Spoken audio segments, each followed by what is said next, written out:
looking so fresh. When I walk by, breaking their necks. Waiting in line at the team store. Now I'm feeling fly like a condor. Eyes on me when I walk through the door. Man, I wish I bought a couple more. Cause I really love my city. It was worth every penny. If it were at my show, then I know they gon' tip me. Think I might add a couple patches. If you think it's ugly, you capping. Now my whole outfit matching. Never going out of fashion.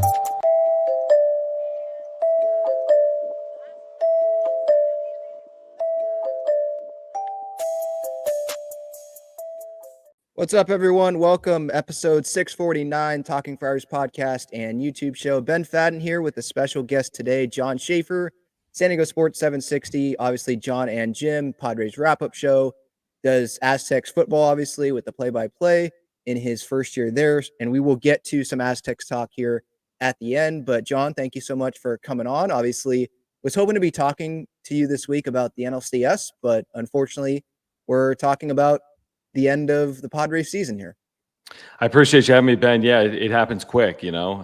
That happens from feeling pretty good about being up 2-1 to something that happens. You know, they're not the first team to blow a 2-1 series lead in the best of 5. It can happen. It's disappointing, I think, because of the way they played. You know, they just didn't look like themselves for whatever reason for a couple of days. But we'll turn our attention at some point to 2025, and hopefully they can put themselves in position to get back there or further, you know, a year from now.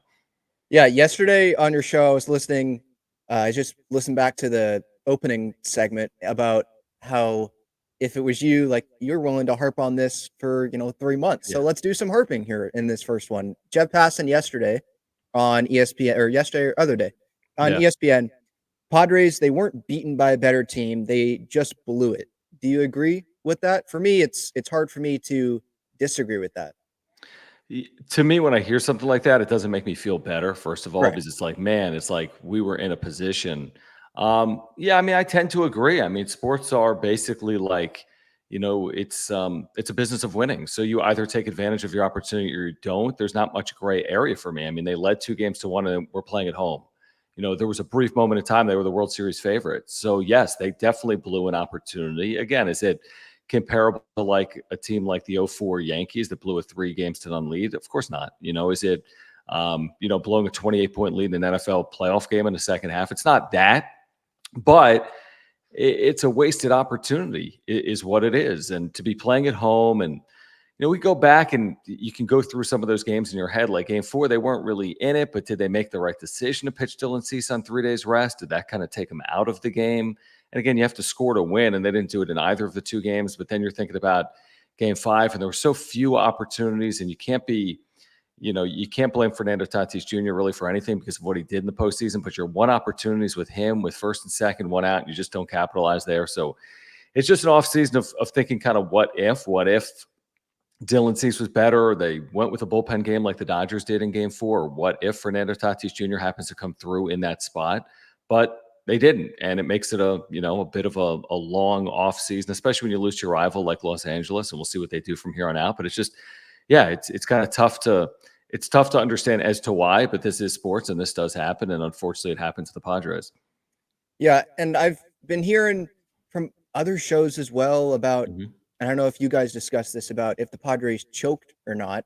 And I know that feels like a harsh word sometimes, but when you have a 2-1 lead, yes, the Dodgers pitching, some of it was nasty. Evan Phillips was nasty. Kopech with the velocity. Like, they had good arms there, and Yamamoto pitched well. But at the same time, I can sit here and say, well, and Dylan Cease would say the same thing, should have been better locating pitches in both of his outings against the Dodgers. Jackson Merrill early in the series, do you dive for that ball in game 1 or not? The Ohtani pitch by Cease, got to get it a little bit higher in, I think that was game 1. And then the Padres, yes, nasty pitching from the Dodgers. Totally understand that. It's easy for us to say, sitting here, not in the box. But what I saw, especially that last game, was some not great at-bats. I look at Jake Cronenworth, where he looks at 2 pitches down the middle and then a ball that's at his head and he swings at. And he'd probably tell you, that was a terrible at-bat on my part. So it wasn't like a full choke job, if this makes sense, because it was credit to the Dodgers. But at the same time, they did have that lead, and they did, the pitching, not Darvish, but some pitching, did make mistakes, needed to be better. The Padres, for example, they brought Dylan Cease over to be better in those spots than how he performed. Yeah, I think your point is valid. I mean, again, in the hierarchy of choke jobs, it's not the number one choke job. It's Right. not going to be remembered nationally for like, oh my gosh, what a wasted opportunity. I think people that are baseball fans will understand the Padres were well positioned and they didn't capitalize. I've said this before as well. I think when you're facing a good team, you don't know when you'll have your opportunity to capture the wins. And I look back on game one, multiple run leads in a postseason game is a game you got to win when you have pitching like San Diego. And to lead 3-0, I know it was early, and then to allow the 3-run home run, that alone could have been the difference between moving on or not. And then you take a 5-3 lead later in that game one, and you can't hold it. And it's like, we didn't even have to deal with potentially the fourth or the fifth game if they would have taken advantage of the opportunities that they had in front of them in game one. And it was there for the taking. Again, it wasn't a ninth inning lead. It's not like they led by 3 in the ninth and Suarez allowed a grand slam. You'd remember that for forever. But, when you acquire Dylan Cease, when you put together a bullpen like this, you're thinking that when you have multiple run leads with these pitchers on the mound, you've got a 9 in 10 chance of winning those games, or 8 in 10 chance. And for whatever reason, they just didn't. And we could question the decision to pitch to Ohtani, but we've gone through a number of games since then. And there's other decisions in game one I don't even fully remember now with all the games afterwards. But it's like you had an opportunity to win 3 games. It didn't have to be the 4th or 5th game. They could have capitalized in game one, and they didn't capitalize there either. Yeah. Do any of these performances that we saw in the postseason change your thoughts on who should be a part of this team in 2025? I like what Luis Ariz brings to this team, but that's someone that I look at there. Dylan Cease obviously is going to be here, but there's some performances that maybe could change some people's minds on, oh, is that the right postseason performer for this team? But at the same time, they helped them get to the postseason. I look at Jurickson Profar as well. Yeah, I mean, those are really good points. I mean, the lights are brightest, obviously, in October, and those moments do matter. And you're thinking about them as you build your roster for 2025. I'm with you on Dylan Cease. I mean, I think he'd probably want to have back both of the starts, and he's going to have to be better in 2025, and he's not going anywhere, nor should he. They're going to need him in 2025. I'd love to have Jurickson Profar back, I think, from a leadership perspective. I don't think he has to fully emulate his numbers, although it would be nice. It would be nice if he came through in the postseason as well. But being down Joe Musgrove for 2025, I mean, I guess there's an outside shot. You could see him somewhere down the road if you're pitching in October in 2025. But from a leadership perspective, I think without Musgrove, you could really use Profar, because that was something that we discussed in 2023 when it kind of just unraveled from within. I don't think that'll happen with Mike Shildt, by the way, in 2025 regardless. But I like the formation of the roster, but I also know this, that it'll likely be a lot different. You'll have core pieces back, of course, because you have guys under control, but you have some of these pieces on the periphery. And Jurickson Profar might be one of those guys, because he's earned the opportunity to get multiple years based on this year. I know he wants to be back, but we'll see if that happens at the end of the day or not. So I really like the roster they put together. I think AJ Preller did his best job in 2024. Hopefully he builds off that in 2025. It won't be the easiest thing in the world, because they won't increase payroll, if I was guessing. And if they do, they're not going to significantly increase payroll. So he's going to have to do a similar job, which is building on the edges and putting his team in position to hopefully win 90-plus games again and get back to the postseason. Yeah. Talk about AJ Preller here for a second. I think his performance, he aced it, essentially. Yeah. I mean, what moves didn't work out? We could point to like Woo Suk Go, maybe. I mean, and I think a lot of people would just forget about that move. Sure. Mike Shildt, they should definitely, it feels like they're going to be together. I would assume Shilt's extension is just going to be through 2026 and just line him and Preller up. Is that why we're waiting for AJ to speak here? And maybe it's a Shildt Preller combined end of season. Oh, we're announcing the extension as well. Because it just feels like they finally found their match. Preller has found his match. And that was great to see this year. Completely agree. I mean, I think Shildt should be here lined up through AJ Preller's contract. And AJ Preller did a really good job. I mean, it's hard to be critical of either AJ Preller or Mike Shildt. I think there's some moments you can always go back in a game. I mean, I was critical at times of Mike Shildt in the postseason. Again, I think sometimes when you magnify the moment, and I did the same thing with Bob Melvin.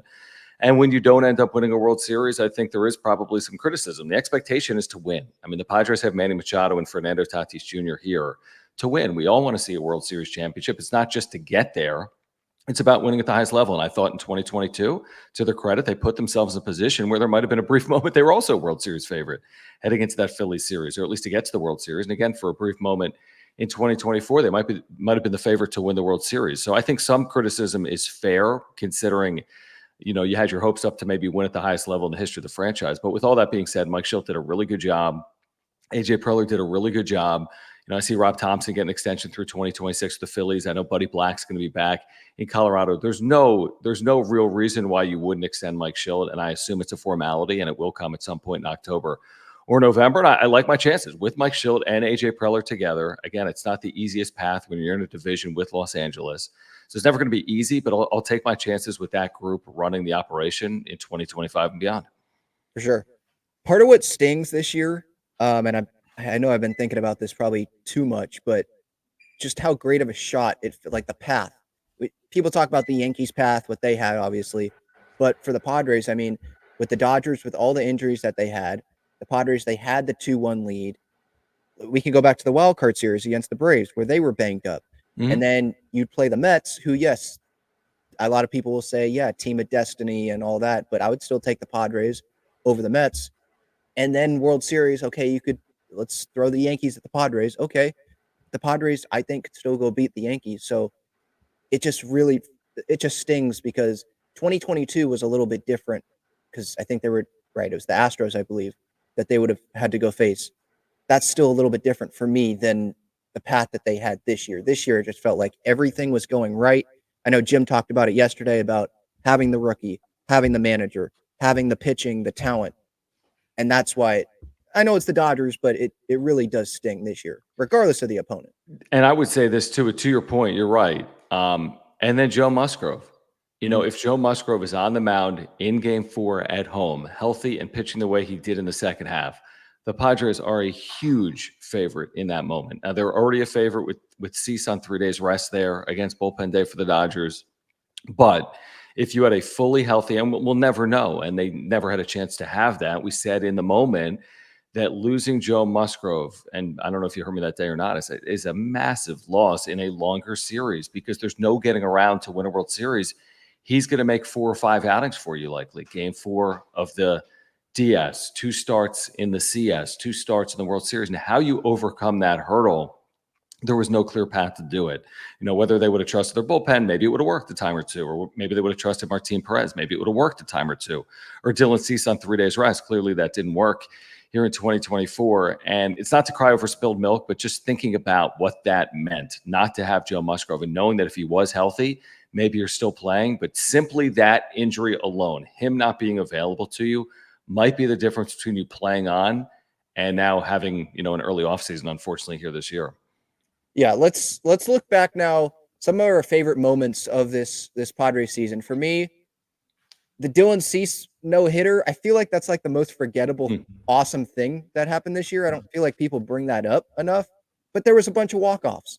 And, the Manny walk-off and the Profar moments against the Washington Nationals and Merrill's homers against Edwin Diaz and Mason Miller. For me, being there Game 3 against the Dodgers with Tatis's homer there and it was shaking in the upper deck. How great of an atmosphere that was. That's going to be up there. What about you? What were some top moments for you? Honestly, see, I'm with you in games 2 and 3 against the Dodgers, but since you don't finish off the series, it's just hard for me to go there. It's like I said it, I think, on John and Jim this week. It's like when you upset the 1 seed in the postseason, then you lose like in the division, in the championship. You make the NFC Championship as the underdog, but then you don't finish it off. I think like the Minnesota Miracle, and then they lose in Philly. Or, there's a zillion examples of that where like you have these amazing moments, but you don't fully capitalize on those moments. So yes, those were good moments in the moment, but unfortunately a day or two later don't look near as sweet as they did in real time. I'll give you the moment that I think starts it all, that gets very little conversation as the season goes on. It's coming back from 8-0 down in April against the Cubs. When Tatis homers twice, because I think that's the moment where they say we can do things that we didn't previously do in 2023, and they never fully thought they were out of games, and they proved that time and time again. You don't come back from 8-0 down. I mean, that's so rare. You could go seasons without doing it, and certainly the Padres over recent years weren't built to really be that team. But I think that set in motion this idea that, hey, we're down 3 runs late, but we can win a game, or we're down 5 runs in a game, and we can win it. And again, there were probably 20-plus games of the year, and I thought that early game of the year set the stage for what they did a lot throughout 2024. And there were so many moments. I'm with you, though. The walk-offs, the 8-0 comeback, the Dodgers series, There were truly probably 24 games of the year for the Padres this year, which is credit to the Padres. The Mr. Relevant game on Sunday Night Yes, Baseball. I mean, absolutely. That was stuff early. is just popping into my mind right now. Yeah. Yeah. By the way, this conversation brought to you by Gaglione Bros, famous cheesesteaks and garlic fries. Their main location is on Friars Road. They're in Snapdragon Stadium, by the way. They're at Petco Park, obviously, though. Padres season is over. But go check them out. The link to their website, their phone number, all that stuff, it is in the description. Let's get to where your mind goes when I bring up the biggest questions facing the Padres this offseason. There's obviously Profar's future, Merrill, King, extension possibilities. Shildt, Niebla, that's going to happen. I'm not worried about that. Musgrove, finding the replacement there. The infield construction. What do you look at there? There's a lot, but I don't think there's as much as a year ago. Like when you think about from a question mark perspective and considering how they kind of answered all those questions in the 2023 into 24 offseason, I think they can do it again heading into 2025. All teams have questions. Some have less than others. And I don't think the Padres are going to have a zillion questions that need to be answered. In terms of the moves that have to happen, of course, you need to address starting pitching because of Musgrove. If there's a quote unquote benefit, is that you know that he's out as opposed to not knowing that he's out and something happened in early 2025. So they'll address it and there'll be, I'm sure, internal, external, possibilities. I don't know if they're just going to throw money at it like they have at times over the last couple of years when they acquired via trade, but the price is steep potentially with the salary, or if they do it in free agency, but I guess that's a possibility. And we could look at the international market as well. I'm sure that will develop over the weeks and months ahead. So starting pitching for me, obviously, is just first and foremost in general, because I feel like the team that has the starting pitching latest in the year is the team that's best positioned to win. And that's why I still am a little shaky, even on Los Angeles and the position that they're in right now. But then Jurickson Profar, we touched on it briefly earlier, just because of what he means, not just on field, but in the hierarchy of that clubhouse. He's been around this group for a long time. He's been with Tatis when he was really young, and now Tatis is in his prime. And I've seen what it looks like without Profar, and then I see what it looks like with Profar. So I think if you don't have to fully reach, I think he's worth the investment. And they're going to have other investments they need to make. Arise is going to make more money. There's other arbitration-eligible players. Profar is going to make more than $1 million. So you have to make decisions, and some of those decisions are hard. But if I had to have a piece back, I think Jurickson Profar would be towards the top of my list in terms of a piece I'd like to have back for next year. Yeah, and I was just thinking while you were talking about Profar, and obviously he's going to make more money, and it's going to be a multiple-year deal. I would be surprised if it's one. Rookie Sasaki, I think it's a situation where that would be not a lot of money because it's like a Shohei with the Angels situation. So that could be good to get two things done there with getting Profar back. And you could bring in Sasaki. I mean, I imagine the Padres, they knew going into this year what their money situation was going to be. Yeah, now they got the postseason revenue, and that's a lot. Yeah. So that I don't know if that's going to go to next year, though. I feel like that's more because of the money that they lost last year. And so I'm not so sure we should just leap to, they're going to spend a bunch more money because they made the postseason. But no, Sasaki, Preller mentioned him in the Peter Seidler at the Peter Seidler Memorial speech that he had. So like, I feel like they have a pretty darn good plan on what they're going to do there and make a big run at him. Yeah, it's going to be interesting to see how the infield construction is. I don't think they would trade Arise, but yes, he is going to have the bump in that salary. And Profar, yeah, for me, is it going to be 3 years, 30 mil? What is that line? That's really interesting to me. What is that line going to be where the Padres are like, you're valuable to us, but if you can go get something else somewhere, I mean, all right, good for you then.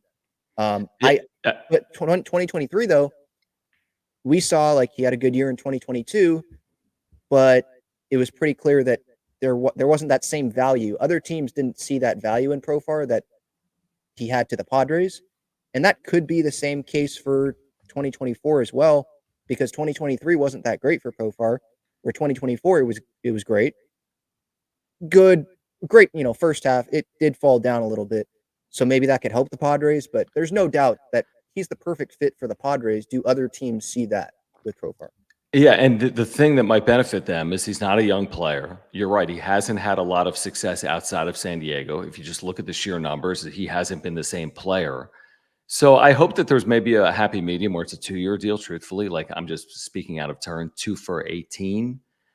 Seems like if you're pro far, you've gotten a huge bump. Maybe you haven't gotten the full payday that maybe you've quote unquote earned. But then again, in today's baseball, there's not a lot of 3-4 year deals. There's not a lot of massive paydays. I mean, there are when you're at the top 1%, but then you fall into that like top 15%, and sometimes you get squeezed out for whatever reason. So I hope that they come to terms with Profar, and I think he deserves multiple years. So we'll see if they can make it, meet in the middle, so to speak. And I would say this though about the international players that are at the high end, that top of the top 1%, is that the Padres unfortunately have finished second a lot in some of those conversations. And it's not just Ohtani. We've had those other conversations over the years about some of these Japanese players that have come over, and the Padres have made serious runs at them and not been able to land them. So yeah, I'm optimistic or hopeful, I guess, heading into an offseason with some of the premier players coming over from Asia, but I'm not overly confident that they can land them away from teams like the Dodgers, Angels, I mean, even like a Mariners, even a Yankees, some of the East Coast elites as well. But I'm hopeful at some point they do land that piece that I feel like they've been seeking internationally. And maybe it is someone like Roki Sasaki. For sure. All right, last question here. Obviously, Jon Schaeffer, well connected with San Diego State football. Basketball is coming up as well. But for football here, 3-3 heading into the Washington State matchup. Is this where you expected San Diego State to be at this point? Losses, obviously, with I think their two bigger opponents, Oregon State, Cal. What have you seen so far from Sean Lewis, Danny O'Neill? And then just, is this where you expected them to be? And I'm biased. So to be fair, I am biased, but I'm pleasantly, I don't know if pleasantly surprised is the right term. I've enjoyed watching them progress. And I thought if you would have asked me at the beginning of the year, would they be 3-3 through 6 games or have a chance to maybe get to 6 wins overall? I'd be like, yeah, I mean, I could have seen a wide window of as few as 3 or 4 wins based on the schedule with Oregon State, Washington State, Boise State, Air Force heading into the year. They've been very down. And so on and so forth. Like there were some tough games in there, even going to Wyoming. That's not traditionally a place that's easy to play on the road at elevation. Going to Utah State traditionally wouldn't be easy to play at elevation. So considering everything, I think Aztec fans should be pleased with where they are, especially considering the last 3 games have all been really entertaining and all quote unquote winnable, and they've won 2 of them. They beat Hawaii at home, came back from a 4th quarter deficit, beat Wyoming on the road, came back from a 7-point 4th quarter deficit, should have beaten Central Michigan, didn't because they missed a couple of field goals, but I still see opportunities on the other side. I think Washington State, Boise State, UNLV are all tough. We'll see if they can somehow get one of those. I think the best opportunity might be Washington State at home, coming up off a bye week.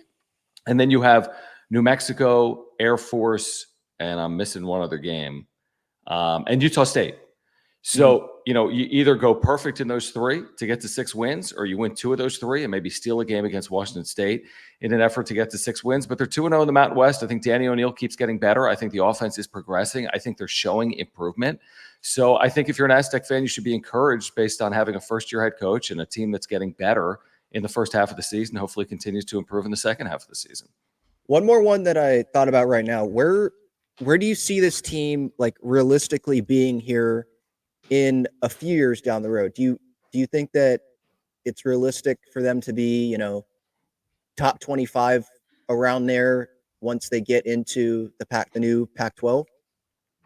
100%. I think there's factors at play. Actually, I think there's some similarities with something like the San Diego Padres, where the Padres will never be consistently the top spender. Now, they sat there for a year or 2, a credit to Peter Seidler and the organization and the family, and they're still going to sit top half in payroll, but they're very rarely, I think we would all agree, be sitting 1, 2, or 3 at this point moving forward. Maybe it pops up again in the future, but you got to assume you're going to be in that 10, 12, 14 range, which should be good enough, and teams can win in that spot. I think there's some similarities. Again, Power 5, Group of 5, there's even more of a separation. So can you put yourself in a position where you've got the resources necessary to compete at the top of the quote-unquote Group of 5 or outside of the power leagues? I think San Diego State is committed to do that when you look at the investment in head coaches like Sean Lewis, resources like Snapdragon Stadium. NIL is going to be a factor, but it is for all programs. And they're going to have to do a nice job of holding on to the top of their talent pool. Someone like Trey White, who leads the nation in sacks, Danny O'Neill, their freshman quarterback, and so on and so forth. But I really believe that San Diego State has the resources outside the Power 5 to compete at a very high level. Will it be easy in the new Pac-12? No. I mean, I think Oregon State, Washington State are well-resourced, Boise State the same way. But San Diego State would prefer to align with programs that are doing everything in their power to throw resources at it and win. than not.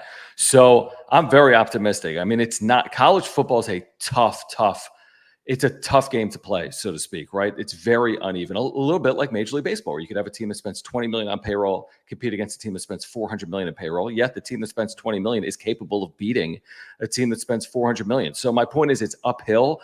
It's quote unquote unfair, but I feel like San Diego State under Sean Lewis with the investments is positioned to vie towards the top of something that's outside the Power Five, if that makes sense. Yeah, for sure. All right, this has been a fun conversation. Jon Schaeffer, San Diego Sports 760. Thanks so much for the time, man. I really appreciate it. Appreciate it, Ben. Keep doing the work you're doing. You're doing great stuff. Thank you so much. All right, everyone, thank you for the time. I appreciate it, and have a good one.